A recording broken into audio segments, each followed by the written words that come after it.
तो चलिए आज बात करते हैं भारत के नए क्लाइमेट कमिटमेंट्स की। देखिए, ये सिर्फ कुछ आंकड़ों का अपडेट नहीं है, बल्कि एक बहुत ही सोचा समझा स्ट्रेटेजिक कदम है। एक ऐसा कदम जो एक विकासशील देश की ज़रूरतों और दुनिया के प्रति उसकी जिम्मेदारी के बीच एक बैलेंस बनाने की कोशिश करता है। तो आइए इसे परत दर परत समझते हैं कि इन लक्ष्यों का भारत और दुनिया के लिए आखिर मतलब क्या है।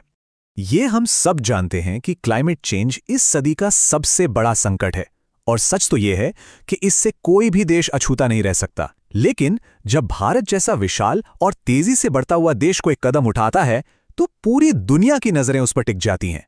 चलिए देखते हैं ऐसा क्यों है। आज की हमारी चर्चा 5 हिस्सों में बटी होगी। हम सबसे पहले भारत के सामने क्या हालात हैं उससे शुरू करेंगे, फिर उसके नए लक्ष्यों को जानेंगे, क्लाइमेट जस्टिस के पीछे के तर्क को समझेंगे, जमीनी हकीकत और चुनौतियों को परखेंगे, और आखिर में आगे का रास्ता क्या हो सकता है, इस पर बात करेंगे। तो भारत ने पेरिस समझौते के तहत अपने एनडीसीज यानी कि राष्ट्रीय स्तर पर तय किए गए योगदान को अपडेट किया है। और ये जो टाइमिंग है ना, ये बहुत दिलचस्प है। देखिए, एक तरफ पूरी दुनिया में एनर्जी मार्केट ऊपर नीचे हो रहा है, और दूसरी तरफ भारत जैसे विकासशील देशों पर अपनी क्लाइमेट एम्बिशंस को बढ़ाने का जबरदस्त दबाव है। तो इस दबाव और अपनी जरूरतों के बीच भारत ने आखिर क्या रास्ता निकाला है? जवाब है एक संशोधित प्लान। भारत ने अपने लक्ष्यों को अपडेट करके ग्रीन डेवलपमेंट का एक नया फ्रेमवर्क तैयार किया है, जो 3 मजबूत पिलर्स पर टिका है। आइए इन पिलर्स को और करीब से देखते हैं। अच्छा, अब ये जो 3 लक्ष्य हैं, इनका ढांचा बड़ा दिलचस्प है। पहला, एमिशन की तीव्रता को कम करना। दूसरा, क्लीन एनर्जी की तरफ शिफ्ट होना। और तीसरा, ज्यादा से ज्यादा कार्बन सोखने के लिए जंगलों को बढ़ाना। चलिए अब एक एक करके इन्हें समझते हैं।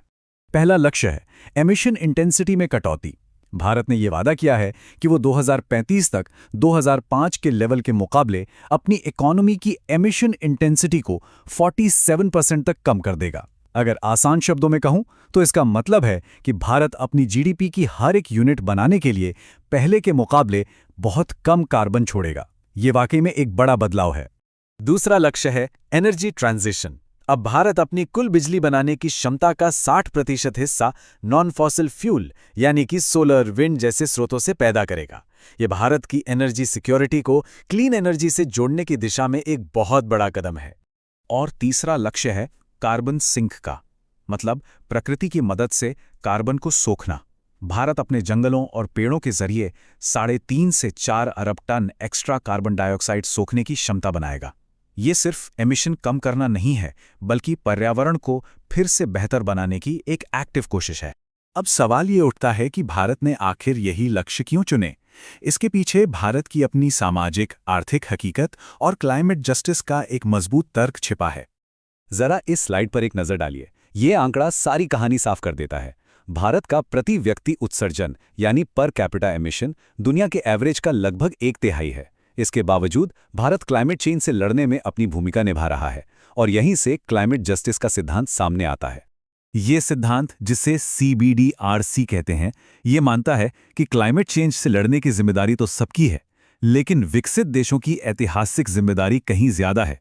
मतलब जिन्होंने इस समस्या को पैदा करने में ज्यादा भूमिका निभाई है, उन्हें समाधान में भी ज्यादा जिम्मेदारी लेनी चाहिए। और भारत का तर्क बिल्कुल साफ है। जैसा कि इस स्लाइड में कहा गया है, बड़े लक्ष्य तभी हासिल हो सकते हैं जब विकासशील देशों को बेहतर टेक्नोलॉजी और जरूरी पैसा मिले। और ये सिर्फ एक मांग नहीं है, बल्कि एक प्रैक्टिकल जरूरत है। चलिए अब बात करते हैं महत्वाकांक्षा और उसे लागू करने की जमीनी हकीकत के बीच के तनाव की। देखिए, लक्ष्य तय कर लेना एक बात है, और उन्हें असल में पाना बिल्कुल दूसरी। भारत के सामने कई बड़ी चुनौतियां हैं। हमारी ऊर्जा का एक बड़ा हिस्सा आज भी कोयले पर निर्भर है, जिससे रातों रात छुटकारा नहीं पाया जा सकता। रिन्यूएबल एनर्जी को ग्रिड से जोड़ने और उसकी स्थिरता बनाए रखने में भी तकनीकी दिक्कतें हैं, क्योंकि भाई सूरज हमेशा नहीं चमकता और हवा हमेशा नहीं चलती। बैटरी स्टोरेज जैसी टेक्नोलॉजी तो है, लेकिन बहुत महंगी है। और इन सबसे ऊपर विकास और गरीबी मिटाना हमारी पहली प्राथमिकता है। तो एक तरफ वैश्विक एक्सपर्ट्स चाहते हैं कि भारत 1.5 डिग्री सेल्सियस के लक्ष्य के लिए और तेजी से कटौती करे, लेकिन दूसरी तरफ है भारत की हकीकत, जहां एनर्जी सिक्योरिटी और अपने लोगों को विकास का अधिकार देना सबसे जरूरी है। ये एक बहुत ही नाजुक संतुलन है जिसे साधना पड़ता है। इसी वजह से भारत ने एक यथार्थवादी, एक रियलिस्टिक रास्ता चुना है। वो ऐसे लक्ष्य तय करना चाहता है जिन्हें वो वाकई में हासिल कर सके। बात सिर्फ बड़े बड़े वादे करने की नहीं है, बल्कि उन वादों को निभाने की है, ताकि बीएनईएल ट्रांसपेरेंसी रिपोर्ट जैसे इंटरनेशनल प्लेटफॉर्म्स पर भारत की विश्वसनीयता बनी रहे। तो कुल मिलाकर देखें तो भारत का संदेश बिल्कुल साफ है। वो इस वैश्विक संकट में समाधान का हिस्सा बनना चाहता है, समस्या का नहीं। भारत अपनी भूमिका को समझता है और उसे पूरी जिम्मेदारी से निभा भी रहा है।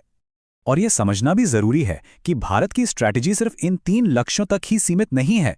ये एक पूरा इंटीग्रेटेड फ्रेमवर्क है जिसमें पंचामृत सिद्धांत, पर्यावरण के लिए जीवन शैली पर आधारित मिशन लाइफ और पीएम कुसुम और ग्रीन हाइड्रोजन मिशन जैसी कई योजनाएं शामिल हैं।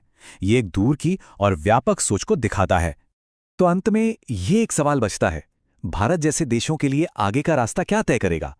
क्या ये विकसित देशों द्वारा किया गया क्लाइमेट फाइनेंस का वैश्विक वादा होगा, या फिर फंड की कमी एक राष्ट्रीय बाधा बनकर रह जाएगी? भविष्य की सफलता कहीं ना कहीं इसी सवाल के जवाब पर टिकी है।